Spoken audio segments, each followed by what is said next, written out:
Ek is die woningsheer, der leerskare o begeer, my siel en anker van vernam. Koning om te gaan, en in die tempel voor te staan, met jubelende lofgesange, my hart en vlees, o God roep luid, tot U wat leef verlang het uit. Welsalig is die mensekind, wat al sy sterkte in U mag vind, en op mag gaan as U ons hoogte. Maar Here, as van dors verkwyn, dan is die Heer self 'n fontein, waar dorsland smag na somerdroogte, ook sal 'n reën aldaar oordek, tot nuwe lewe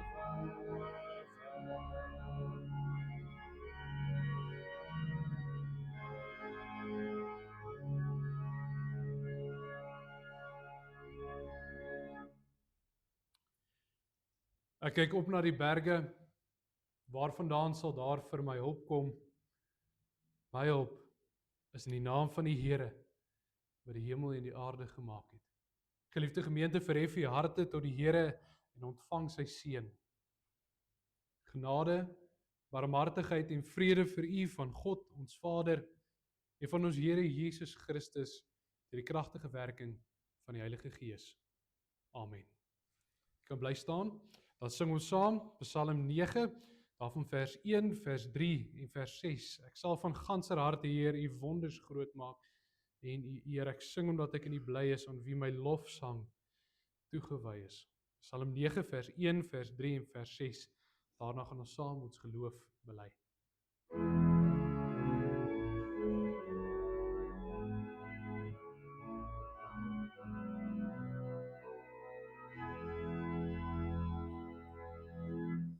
Ek sal van ganser harte, Heer,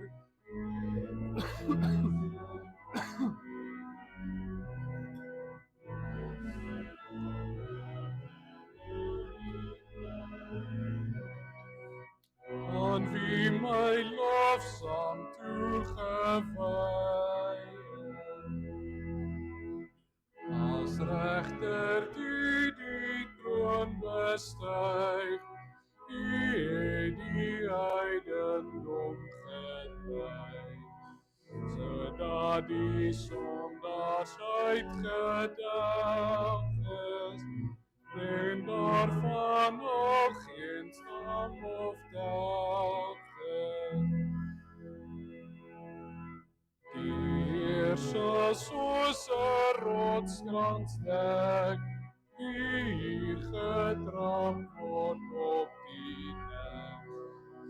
Hy is 'n vesting hoog verhewe, en sal in nood nooit begewe.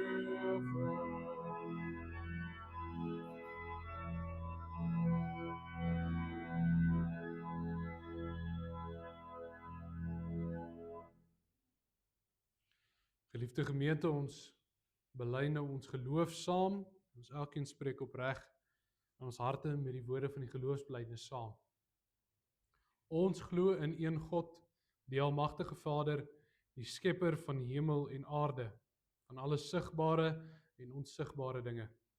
En in een Here, Jesus Christus, die eniggebore Seun van God, voor al die eeue uit die Vader gebore. Hy is God uit God, lig uit lig, ware God uit ware God, gebore, nie gemaak nie, een in wese met die Vader, deur wie alles tot stand gekom het. Hy het ter wille van ons, mense, en ons saligheid uit die hemel neergedaal en het deur die Heilige Gees uit die Maagd Maria vlees geword. Hy het mens geword. Onder Pontius Pilatus is hy vir ons gekruisig. Hy het gelei en is begrawe. Op die 3de dag het hy volgens die skrifte opgestaan en hy het na die hemel opgevaar. Hy sit aan die regterhand van die Vader en hy sal met heerlikheid terugkom om die lewendes en die dooies te oordeel. Aan sy koningskap sal daar geen einde wees nie. Ons glo in die Heilige Gees, wat Here is en lewend maak. Hy gaan van die Vader en die Seun uit en hy word saam met die Vader en die Seun aanbid en verheerlik. Hy het deur die profete gespreek. Ons glo aan een heilige, algemene en apostoliese kerk. Ons bely een doop tot vergifnis van die sondes.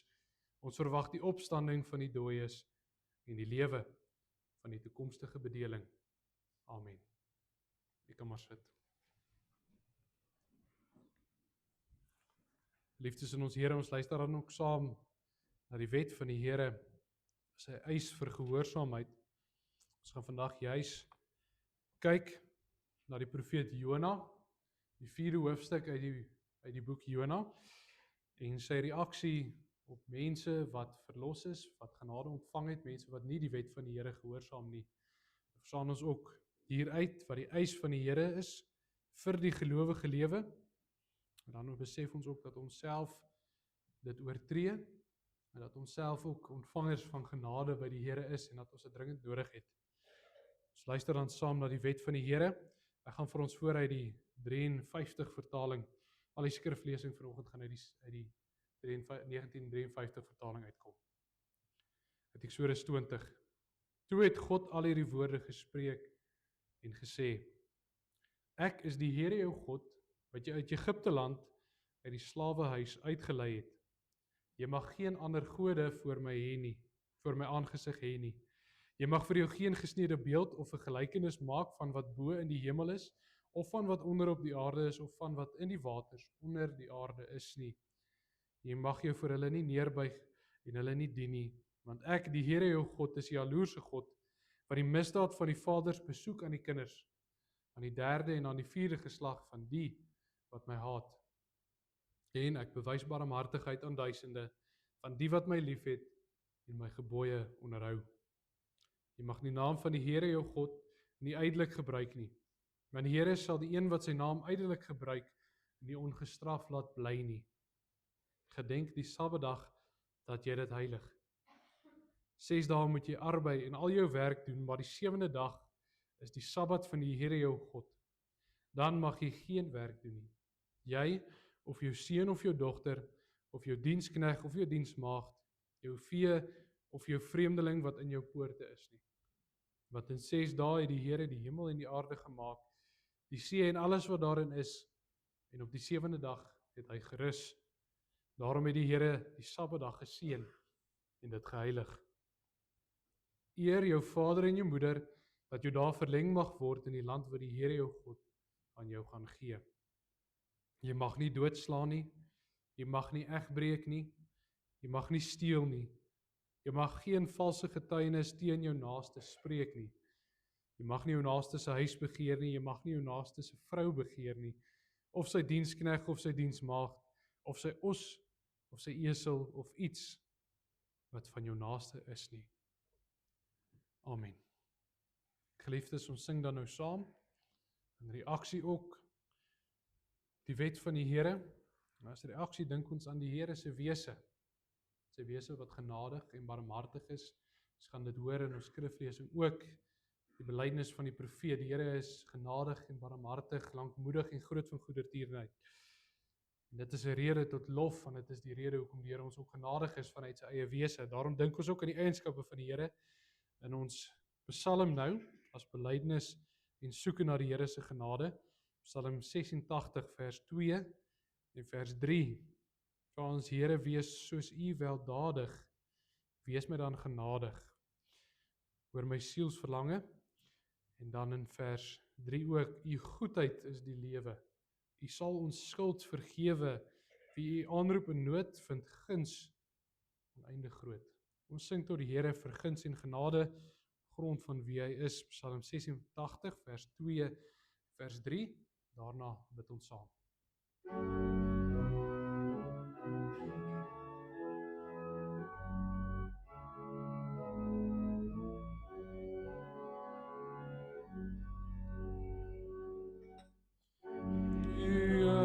Is toch soos u weldadig, wees my dan o Heer genade, want my roepstem en geklag, klim tot u die ganse dag.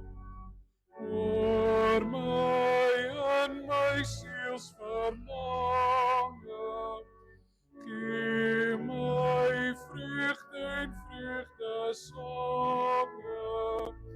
want ek hef my hart en oor, troue God tot u omhoog. Heer, u goedheid is die lewe, u sal ons skuld vergewe, u aanroep in die nood, vind u guns oneindig groot. Heer my God, ontferm u oor my, ek roep verhoor my, merk uit goedheid as ek spreek, op die stem waarmee ek spreek.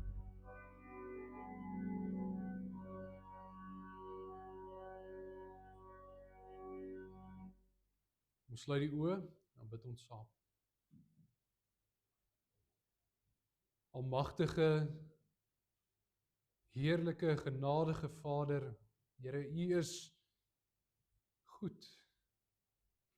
En u doen die goeie aan ons, u doen groot, wonderlike magsdade, wat ons kan sien, wat ons beleef. Ja Here, want sonder u goedheid en u genade en u vergifnis, kan ons nie lewe nie. U goedheid is ons lewe. Ja Here, dit is omdat u so heerlik is, dat ons u ook prys. Omdat u so goed is vir ons, dat ons u lof besing, want Here, ons weet, ons ontvang genade wat ons nie verdien nie.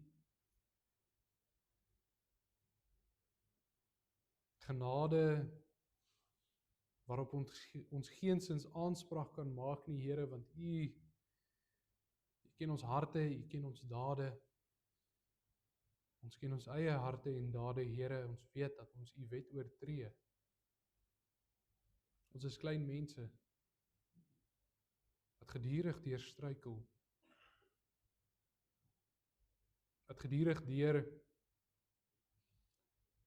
ons gehoorsaamheid aan u wet, aan u wil, een kant toe skuif wanneer ons nie daardeur gerief ontvang nie. Wanneer dit vir ons ongerieflik is, Here, skuif ons u woord een kant. Wanneer dit moeilik is om u woord te gehoorsaam, wanneer dit makliker is om eerder 'n blinde oog te draai of om my eie wil te volg. Here, vergewe ons. Bewys aan ons genade.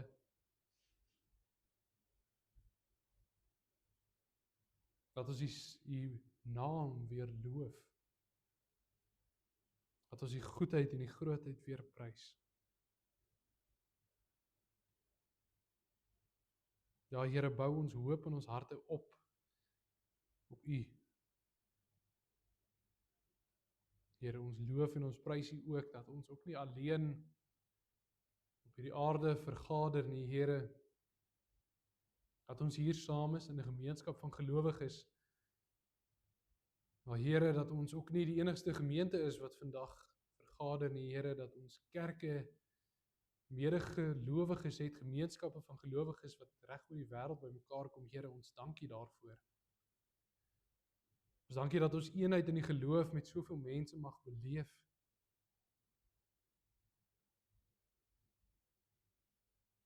Ja, Here, wat soveel mense wat so verskillend is van ons. Verskillende tale en volke en nasies, verskillende kulture, Here, wat dieselfde geloof aanhang, wat elkeen daarna verlang om die lewe te rig volgens U wil. Here, ons bid dat U die eenheid tussen ons sal bou. En Here, dat U hierdie gebou, die gebou van die gelowiges, die nuwe tempel sal oprig, Here, dat hy sal groei. Ja, Here, dat U nog mense sal byvoeg by die getal van die gelowiges, dat mense die roep van die evangelie mag hoor en saam met ons mag deel raak van die eenheid wat ons beleef. Ja, Here, laat die gebou hoog rys op die fondamente van U woord, op U genade. Here, ons bid dat U ons ook nou sal gereed maak om die woord te hoor. Dat ons opgebou mag word daardeur. Dat ons sal herinner word aan die fondasie waarop ons staan. Aan die evangelie. Aan die grondbeginsels van ons geloof. Aan die kern van ons identiteit in U. Ja, Here, maak ons harte ook gewillig om te luister. Waar daar hardheid in ons harte is, waar ons eie wil en die wil van die sonde regeer in ons lewens, Here, mag daar sagtheid kom en mag dit vervang word met U woord en U wil. Here, ons wag om op U roepstem, om U roepstem te hoor. Ons wag om U te hoor spreek, om met ons te praat. Here, mag niks ons aandag daarvan wegneem nie.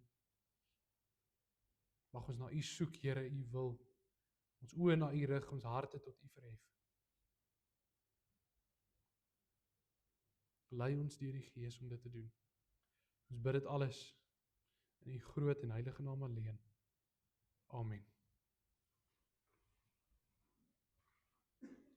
Geliefde gemeente, ons skriflesing vanoggend, soos ons vroeër ook gesê het, kom uit die laaste hoofstuk van die boek Jona. Ons gaan die hele hoofstuk 4 daarvan lees, maar voordat ons dit gaan doen, gaan ons saam sing, Psalm 2, vers 1 en vers 6, ook met die oog op die prediking. Die profeet Jona is hier op pad. Hy het reeds die profesie van die Here, die oordeelsprofesie van die Here aan 'n heidenvolk gaan verkondig, hulle opgeroep tot bekering. Daarom sing ons ook vir die nasies en die mense wat rondom ons is, wat nie die Here ken nie, wat in opstand teen hom leef, roep ons hulle ook op deur ons lied nou, Psalm 2, wat dring en dryf die wilde heidendom, wat volke raas in opgewondenheid. Gedigte koning staan gereed al om, en wêreldgrootes raadslag vir die stryd.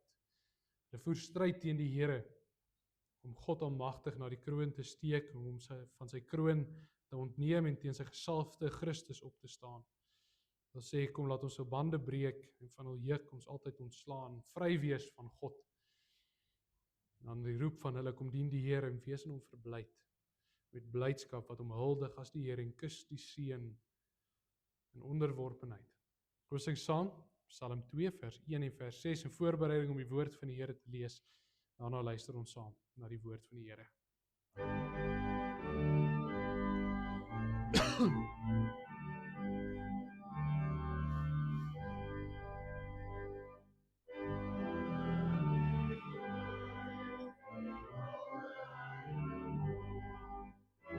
Volke rasen op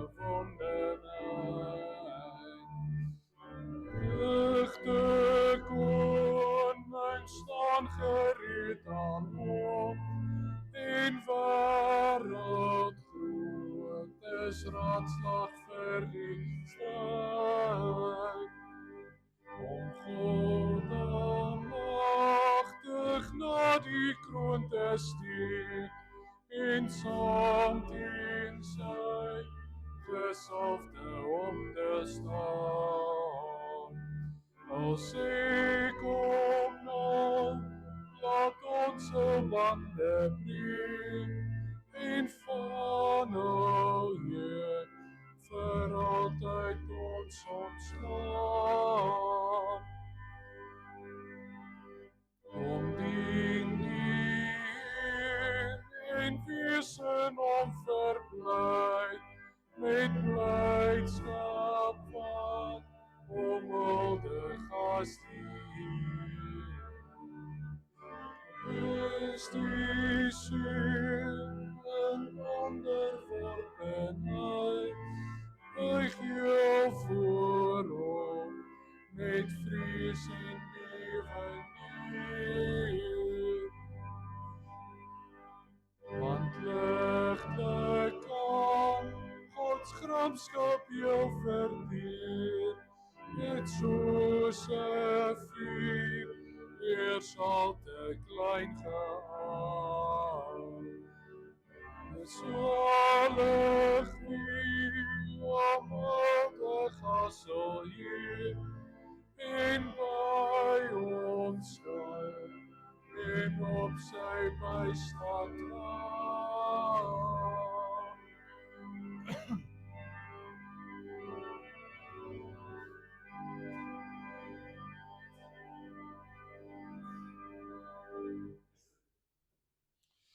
Geliefde gemeente, ons luister saam na die woord van die Here, soos wat dit opgeskryf is in die boek van die profeet Jona, hoofstuk 4. Wat ons hier hoor is in effek die reaksie van die profeet op die bekering van 'n volk, op grond van verkondiging, op grond van die evangelie, in effek. Ons lees hoofstuk 4. Maar Jona was hieroor erg ontstemd, en hy het kwaad geword. Toe bid hy tot die Here en sê, ag Here, het ek dit nie gedink terwyl ek nog in my land was nie. Daarom het ek tevore na Tarsus gevlug, want ek het geweet dat U 'n genadige en barmhartige God is, lankmoedig en groot van goedertierenheid en een wat berou het oor die onheil. O Here, neem dan nou tog my siel van my weg, want dit is vir my beter om te sterwe as om te lewe. Daarop sê die Here, het jy rede om vertoornd te wees? En Jona het die stad verlaat en aan die ooste kant van die stad gaan sit. Maar daar maak hy toe vir hom 'n skerm, en hy gaan daaronder in die skaduwee sit, totdat hy sou sien wat met die stad gebeur. Toe beskik die Here God 'n wonderboom, en laat dit oor Jona opskiet om te dien as 'n skaduwee oor sy hoof, om hom van sy ontstemdheid te bevry. En Jona was baie bly oor die wonderboom. Maar God het die volgende môre, toe die dag breek, 'n wurm beskik, en die het die wonderboom gesteek sodat dit verdor het. En met sonop het God 'n gloeiende oostewind beskik. En toe die son op die hoof van Jona steek, het hy magteloos geword en gewens dat hy mag sterwe en gesê, dit is vir my beter om te sterwe as om te lewe. Toe sê God vir Jona, het jy rede om vertoornd te wees oor die wonderboom? En hy antwoord, ek het rede om vertoornd te wees tot die dood toe. Verder sê die Here, jy wil die wonderboom spaar waar jy geen arbeid aan bestee het nie, en wat jy nie groot gemaak het nie, wat in een nag ontstaan het en in een nag vergaan het. Maar ek mag Nineve, die groot stad, nie spaar nie, waarin meer as 120.000 mense is wat die onderskeid tussen hulle regter en hulle linkerhand nie weet nie, en baie vee. Ek lees ons fokusverse vir ons weer, vers 2, 3 en 4. Toe bid hy tot die Here en sê, ag Here, het ek dit nie gedink terwyl ek nog in my land was nie. Daarom het ek tevore na Tarsus gevlug, want ek het geweet dat U 'n genadige en barmhartige God is, lankmoedig en groot van goedertierenheid, en een wat berou het oor die onheil. Ander vertaling sê wat die onheil van die onheil afsien of dit van mense afwend. Vers 3, o Here, neem dan nou tog my siel van my af weg, want dit is vir my beter om te sterwe as om te lewe. Daarop sê die Here, het jy rede om vertoornd te wees? Amen. Nou geliefdes in ons Here, hierdie laaste hoofstuk wat ons nou net gelees het, is een wat ons dikwels van vergeet of oorsien wanneer ons dink aan die verhaal van Jona. Ons almal ken dit, dit word vir ons geleer in katekisasie as ons klein is, ons dink graag daaraan, aan Jona wat deur die vis ingesluk is, en ons ken dit nou natuurlik. Die Here het hom gestuur om in Nineve te gaan profeteer, om daarteen hulle 'n uitspraak te gaan rig, maar hy wou nie. Hy wou nie vir hulle die woord van God bring nie, en hy vlug Tarsus toe, en op die skip op pad na Tarsus breek daar 'n storm uit, wat gedreig het om die skip waarop hy was, te sink. Daarop lood die vissermanne, die manne wat op die skip was, en hulle wys vir Jona aan, en hulle gooi hom oorboord, sodat die storm kan weggaan. En die Here beskik dan 'n vis om hom in te sluk. En daar in die donkerte, in die vis se maag, in die waters, bekeer hy. En hy roep na die Here om hulp, en hy bid, en dan gee die Here opdrag dat die vis hom moet uitspoeg, en dat hy moet gaan, en dan gaan profeteer hy teen Nineve, en dit is gewoonlik waar ons gedagtes van hierdie verhaal stop. Ons ken die verhaal van die vis wat hom insluk en hom uitspoeg, en dan gaan profeteer hy, maar ons dink nie altyd aan dit wat verder gebeur nie. Ons onthou dit nie altyd nie, en die gebeure hierna is eintlik die kern van die saak. Want in hoofstuk 3 lees ons dat Jona gaan profeteer, hy gaan 3 dagreise in die stad in. Dit is 'n geweldige groot stad. 120.000 mense wat daar bly, en hy gaan verkondig vernietiging vir hulle. Hy gaan verkondig oor 40 dae gaan die Here hierdie stad verwoes, en almal wat daarin is. En toe die mense van die stad hierdie oordeel hoor, bekeer hulle. Sonder dat daar uitdruklike oproep is tot bekering, dat die profeet of die Here sê, as julle bekeer, sal dit van julle afgewend word, tog bekeer hulle. En omdat hulle bekeer het, omdat hulle self voor die Here verootmoedig het, het die Here dit van hulle, die oordeel van hulle afgewend. Die geliefdes wat ons hiervan lees, is waarskynlik die grootste bekering wat enigstens in die geskiedenis gebeur het. Die hele stad, 120.000 mense wat op een slag hulle self voor die Here verootmoedig. Dit laat die getalle van Handelinge klein klink. Nou 3.000 en 5.000 op 'n slag bekeer het, hier 120.000. Sal 'n ding wees om oor fees te vier en om oor bly te wees, 120.000 mense wat hulle voor die Here verootmoedig en vas hulle self ontneem van kos en water, hulle diere ook, en vra vir die Here se genade, en dan gee hy dit vir hulle. Dis iets om oor fees te vier, om oor bly te wees, die getal van die gelowiges het vermeerder. Maar Jona, die profeet, was ongelukkig hieroor. En nie net ongelukkig of kwaad nie, hy was uitermate ongelukkig daaroor. Hy was erg ontstemd. Hy was toornig daaroor dat hierdie mense genade ontvang het by die Here. Dat die Here besluit het om hulle nie te verwoes en te vernietig nie. Nou dit klink vreemd, dat iemand ontsteld is daaroor, dat die Here genade aan iemand bewys het, dat daar gelowiges deel geraak het, dat daar mense deel geraak het van die Here se diens. Jona wou gehad het dat daar straf moet wees, want hierdie stad was 'n buitengewoon sondige stad. Jy moet verstaan waar die profeet ook vandaan kom. Nineve was een van die grootste stede van Assirië. En die Assiriese konings en manne was buitengewoon wreed.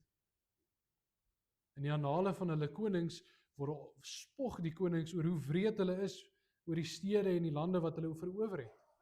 Een van die konings skryf dat hy die manne van die stad se koppe afgekap het, dit op stokke gesit het en hulle geliefdes forceer het om dit in die strate rond te paradeer. Dis wreed.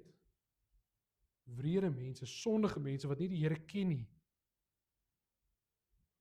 Wat nie sy gebooie gehoorsaam het nie. En die Here het aanvanklik besluit om hulle te oordeel hiervoor. Want dit verdien oordeel om so sondig te wees.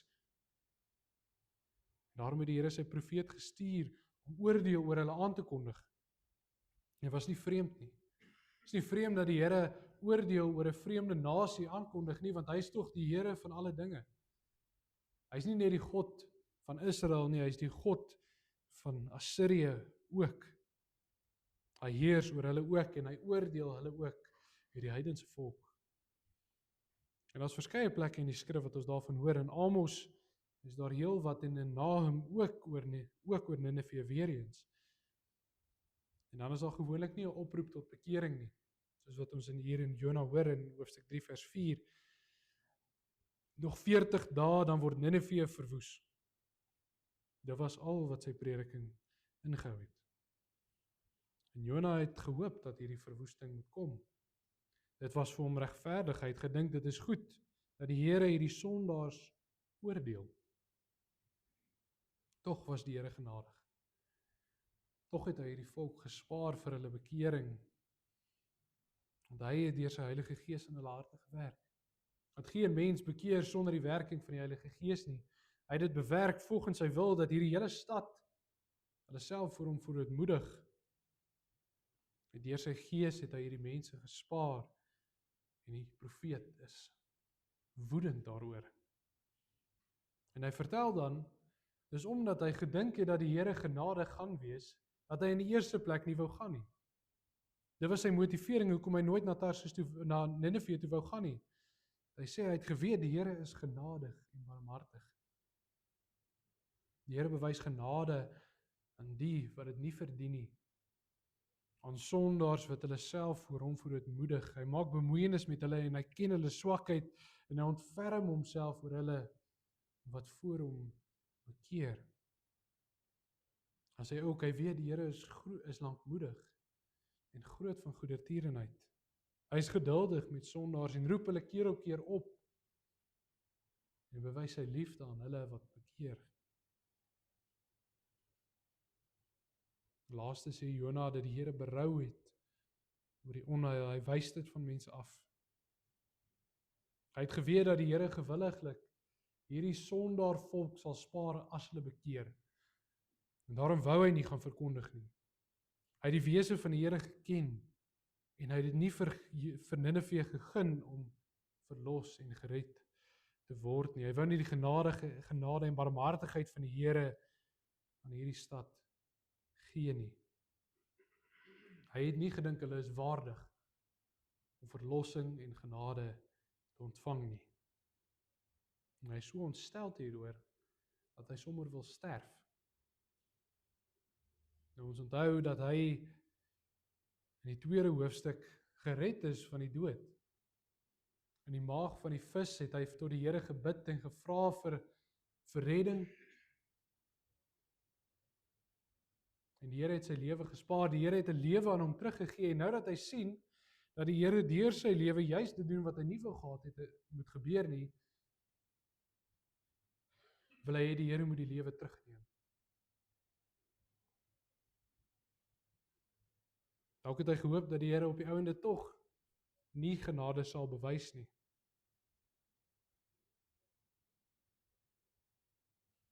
Maar hy gooi die lewe terug. Want hy sal eerder nie lewe as om te lewe in 'n wêreld waar daar genade is vir hierdie mense nie. Ja, in sy wese het Jona 'n bepaalde idee gehad van hoe die Here veronderstel was om te werk. Hy het die Here geken, maar hy wou gehad het dat die Here op 'n ander manier werk en hy het gehoorsaam opgetree aan die roep van die Here. Solank as wat hy gedink het die Here doen wat hy dink die Here gaan doen. Hy het gedink die Here moet oordeel omdat hy dink hulle verdien dit. En hy was reg, maar hy het gedink hulle verdien nie genade as hulle bekeer nie. Maar tog het die Here dit in sy raadsplan bestem dat hierdie stad gered moet word. En Jona rebelleer dan teen hierdie raadsplan van die Here. Ons sien daarin iets van onsself. Dit is vir ons dikwels baie makliker om die Here te gehoorsaam as dit ooreenstem met ons eie oortuigings. Dit was vir die disippels ook so. Na Christus se hemelvaart het die Here vir Petrus in 'n visioen met 'n geleer dat hy verander ook die evangelie moet bring, nie net aan die Jode nie. Hy het 'n laken laat afsak vol onrein diere en hy het vir Petrus gesê slag en eet. En Petrus het gesê hy sal nie iets onrein oor sy lippe neem nie. En dan leer die Here hom, hy onderrig hom wat God as rein verklaar het, mag jy nie as onrein sien nie. En hy het dit natuurlik ook gesê met verwysing na ander volke en nasies. Die wat jy dink onrein is, die wat jy dink onwaardig is, het die Here waardig verklaar van die evangelie. Om dit te hoor, die boodskap van redding te hoor. Ja, wat ons doen dikwels, wat God van ons verwag, tot dit nie meer met ons eie idees ooreenstem nie. Dan steek ons vas.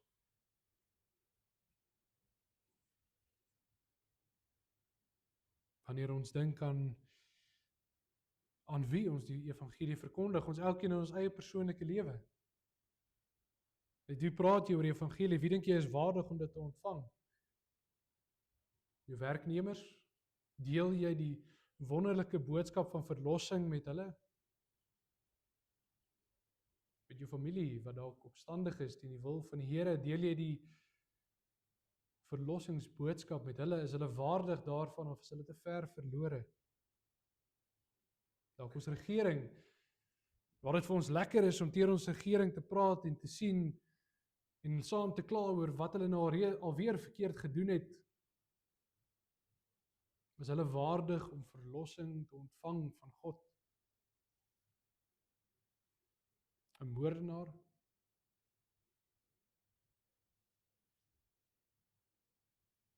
Dalk 'n sekere volk of nasie wat ons nie wil bedien nie, want dit is vir ons ongemaklik.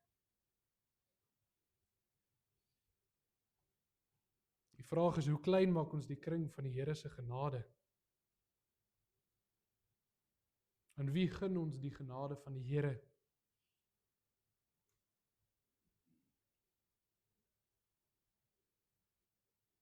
En geliefdes, ons moet onthou,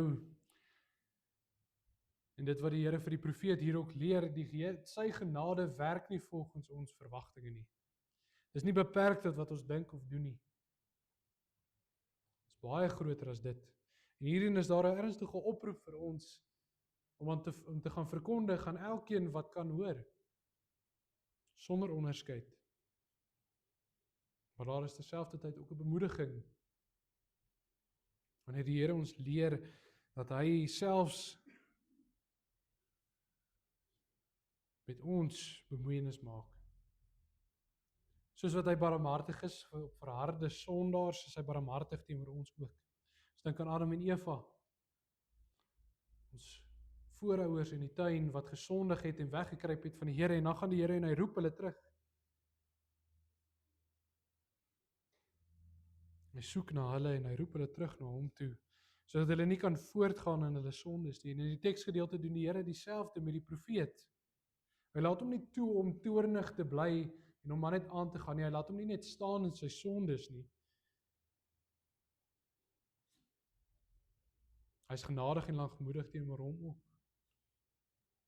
En hy vra vir hom 'n soekende vraag: het jy rede om vertoornd te wees? Het jy rede om kwaad te wees?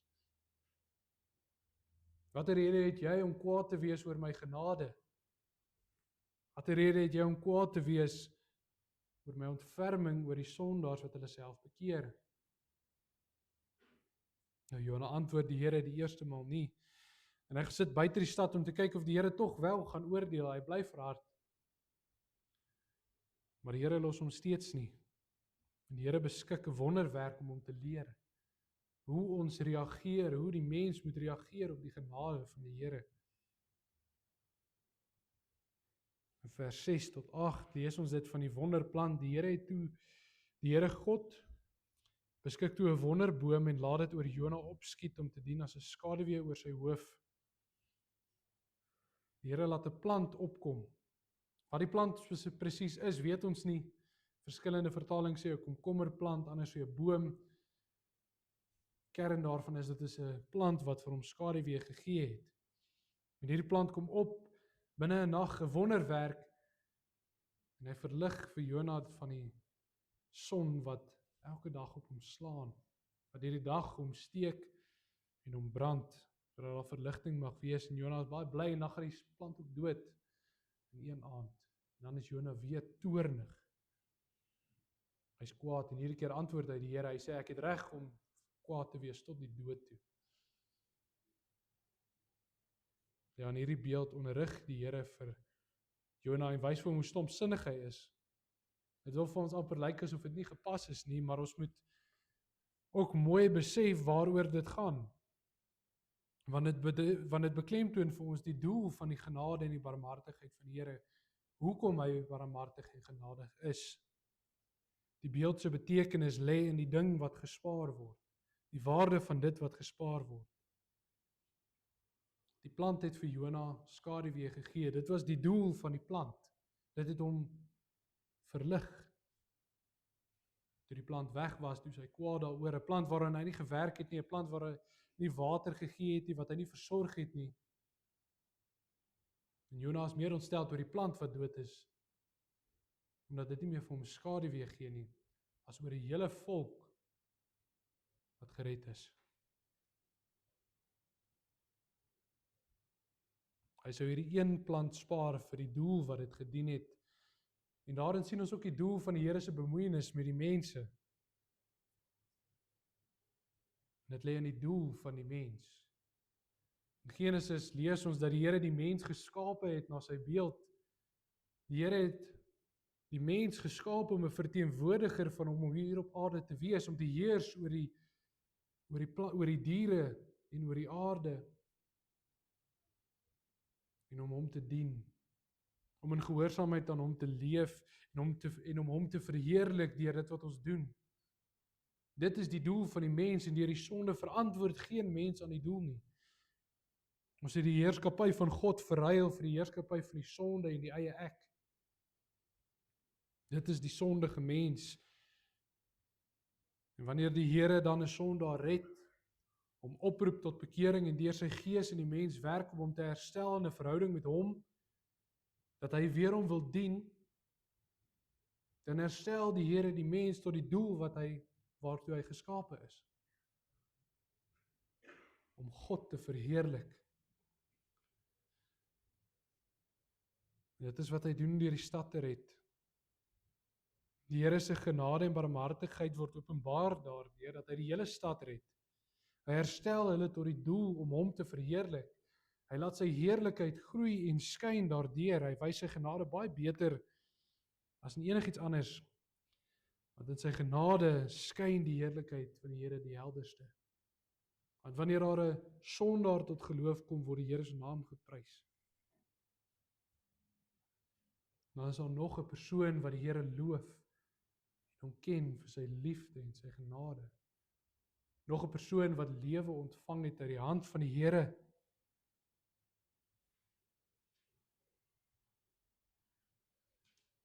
Hoe groot is die Here nie? Hoe prysenswaardig is sy dade nie deur die genade wat hy bewys nie. Dit is hoekom hy die mense red. Die profeet het dit vergeet. En geliefdes, as ons deur die hele skrif kyk, dan sien ons die hoogtepunt van die Here se heerlikheid wat skyn, en die hoogtepunt van sy genade is in sy seun. Want so lief het hy die wêreld gehad, dat hy sy eie seun nie gespaar het nie, sodat elkeen wat in hom glo nie verlore gaan nie, maar die ewige lewe mag hê. Geliefdes, u ken die liefde van 'n ouer aan 'n kind. Mens kan jouself nie indink wat dit sou beteken om jou kind prys te gee vir ander nie. Hoe groot liefde moet dit wees? Dis die liefde wat 'n sondaar ontvang by die Here. In sy ewige raadsplan het hy dit so beskik om sy eie seun prys te gee, om hom te stuur en die straf van ons sondes op hom te laat kom, wat die onheil van ons afwend, het op sy seun laat neerkom. Ja, geliefdes, deur Christus se kruisdood en opstanding is ons wat ver is naby gebring. Min van ons, indien enige van ons het voorouers wat Jode was, ons is nie deel van die uitverkore volk gewees van die Ou Testament nie. Ons is van ver af naby gebring, van die heidene af na God gebring. Dis op grond van God se van die verkondiging van die verlossing, op grond van die uitdra van die evangelie wat ons hier is. Dis op grond van die Here se genade aan sondaars wat ons is wie ons is en dat ons vanoggend hier kan sit en hom dien. Ons self is die produk van die Here se genade.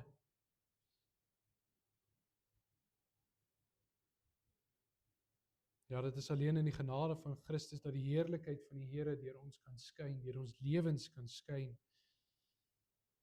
En daarom die oproep vir ons ook, dat ons nie nou skielik die kring van die verlossing kleiner maak nie, die kring van die Here se genade kleiner maak, deur self te bepaal wie hoor die evangelie en wie nie. Of self te bepaal by wie ek gaan sit in die erediens nie. Ons self is naby gebring. En deur die Here se vraag aan die profeet roep hy hom tot inkeer dat hy hierdie sal besef. Om sy eie gedagtes van wat hy dink goed is en reg is, en hoe hy dink die Here moet werk af te lê en om die Here se wil en denke sy eie te maak. Hy word geroep om te besef dat die Here se genade wat hy self beskryf het, dat die Here barmhartig en genadig is, lankmoedig, groot van goedertierenheid. Dat hy so beskryf en nie 'n rede is om toornig te wees, om kwaad te wees nie, maar 'n rede tot blydskap, want daardeur verheerlik die Here sy naam. Hy wys vir Jona hoe hy bemoeienis maak met sy skepsels. En selfs die diere in die stad wil spaar van verwoesting ter wille van die doel waartoe hy hulle geskep het. Ja, geliefdes, die Here werk sag met sy kinders. Hy roep ons herhaaldelik op om ons wil te verander na sy wil. En geliefdes, wanneer ons dan wetend of onwetend ook rebelleer teen die Here se raadsplan, teen die verkondiging van sy evangelie, teen hom wat ander deel maak, roep hy ons terug om sy genade in ons harte te vestig en om sy heerlikheid in ons harte vas te maak. Dat ons onsself sal verbly oor iemand wat tot bekering kom. Dat ons sal fees vier saam met die persoon. Ongeag watter taal hulle praat of wat hulle kultuur is. Dat ons eenheid in geloof met hulle sal bevorder en sal vier. Ja, geliefdes, die roepe van die Here is dat ons gedagtes en begeertes gerig volgens sy wil. Dat ons vertrou op sy raadsplan wat volledig goed en reg is en sal deelneem daaraan volgens sy wil. Dat sy heerlikheid kan skyn. Ons verkondig ter wille van sy naam en ons is bly saam met elkeen wat glo ter wille van die Here se heerlikheid. As laaste punt bely ons ook in die katekismes in Sondag 7 wat ware geloof is. Dis deel van ons belydenis. Ware geloof is 'n vaste vertroue dat die Here deur die Heilige Gees dit in my wek. Die vertroue in my wek en dat God nie net aan ander nie, maar aan myself ook alleen uit genade en die verdienste van Christus my sondes vergewe en my geregtigheid skenk. Ons ken dit baie goed. Dit maak die geloof persoonlik ons eie. Maar ons kan dit omdraai ook. Om onsself te herinner dat die Here nie net aan my nie, maar aan ander ook genade en verlossing skenk alleen deur Christus se verdienste. Ons moet oop wees om die evangelie aan enigiemand te verkondig. En om ook enigiemand wat opreg bekeer vanuit die verkondiging van die evangelie te ontvang. Met blydskap. Want geliefdes, die Here is genadig en barmhartig. Hy is lankmoedig en groot van goedertierenheid. Hy soek sy groot genade sondaars op en maak hulle deel van sy verbond. En hy roep hulle deur sy gees en hy verander hulle harte om hom te dien en hom te verheerlik. Laat ons onsself gewilliglik aan die Here se genade en raad onderwerp en sy wil die skat van ons harte maak sodat ons kan gaan verkondig en deel die heerlikheid van God, die blydskap waaraan ons deel is, waarvan ons ook deel gemaak is. Want sy wil is goed en reg en daarin verbly ons onsself. Ja, geliefdes, mag ons sonder onderskeid die genade van Christus gaan verkondig, selfs aan die wat ons dink nie waardig is daarvan nie. Amen. Kom sluit die oë en dan bid ons saam.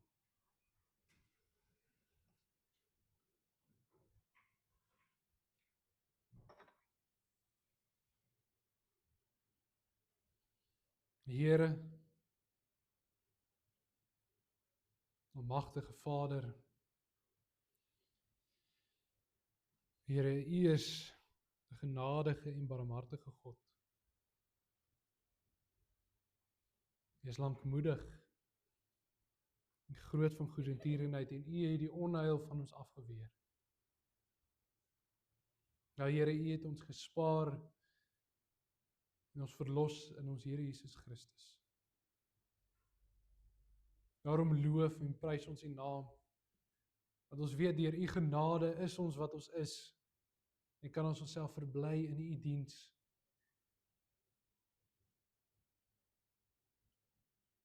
Here, ons bid dat U hierdie wonderlike vreugde wat ons het in die verlossing ook sal deel aan ander. Dat U nog meer mense sal deelmaak van die getal van die gelowiges. Ja, Here, dat hulle mag bekeer deur U Gees. Dat hulle hulle self voor U mag verootmoedig. Dat die getal van die gelowiges vol mag word en die wederkoms mag naderkom, Here.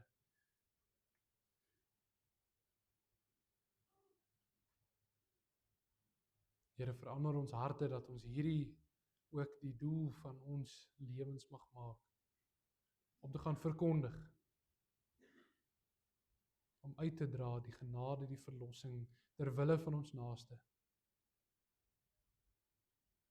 Ter wille van die wat aangaan in sonde, wat hulle skuld vermeerder, Here, dat ons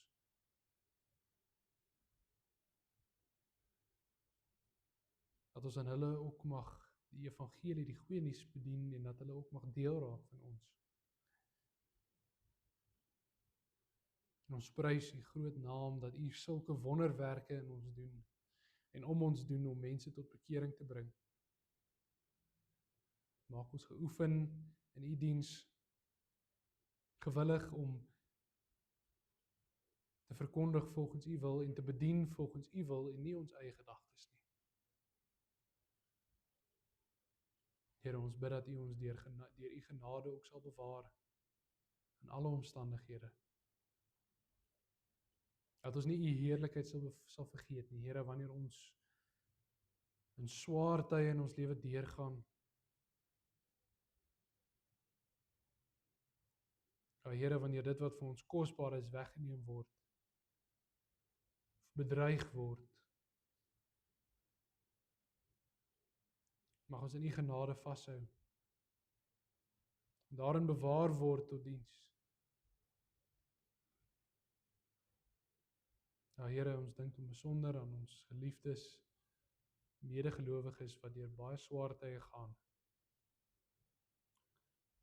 Dra hulle op U hande, die wat U genade ontvang het, die wat geloof in U het en U naam verheerlik. Dra hulle, Here. Hou aan om U oor hulle te ontferm. Dat hulle U naam mag prys en U heerlikheid mag besing oor die wonderdade wat U doen. Ons bid dit alles in U groot en heilige naam alleen. Ja, in die naam van ons koning en verlosser, Jesus Christus. Amen.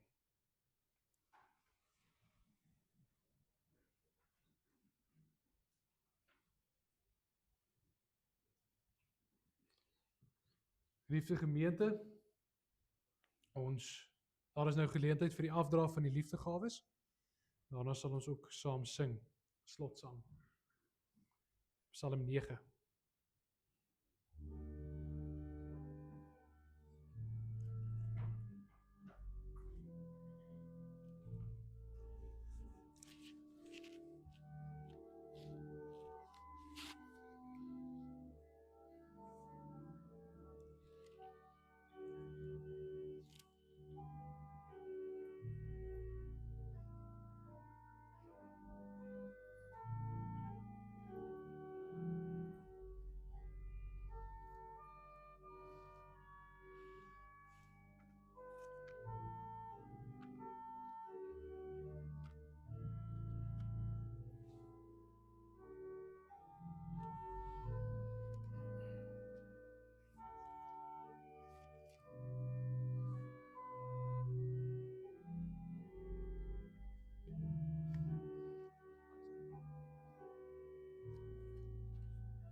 Gemeente, ons gaan nie Psalm 9 sing nie. So Psalm 103 nou saam sing as 'n slotsang. Psalm 103 vers 7, vers 9 en vers 11.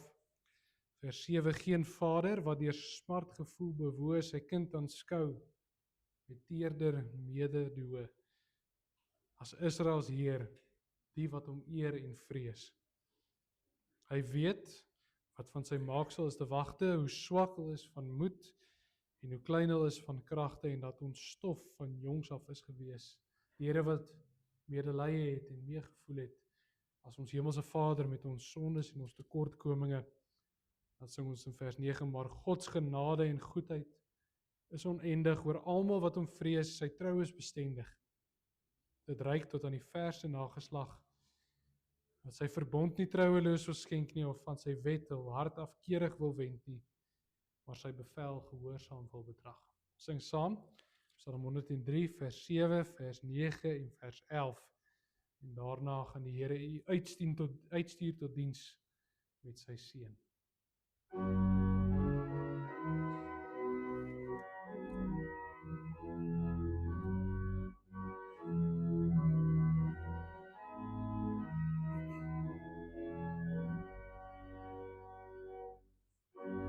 En Vader wat deur schuldgevoel bewoe, sy kind aanskou met teerder mededoe.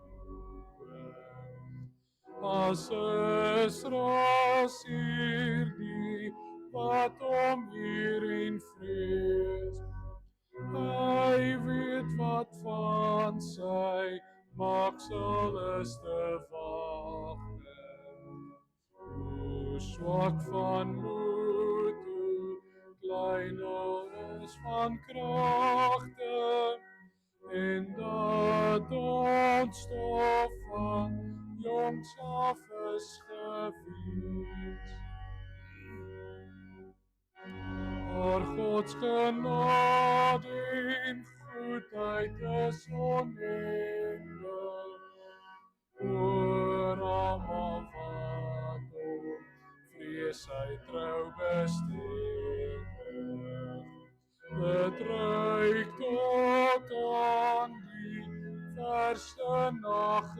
naam.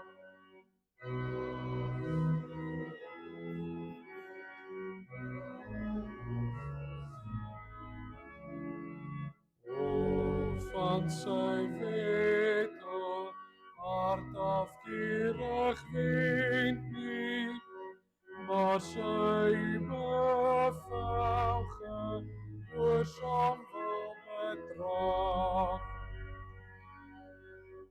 Verhef die Heer as sy leermagte, sy dienaars wat hom dien as troue wagte. Laat die malaarden sien berg en dal, maar ook sy scepter wil laat alle dinge. Lof verheffen, altyd weier kringe, en jy my siel loof, jy hom bovenal.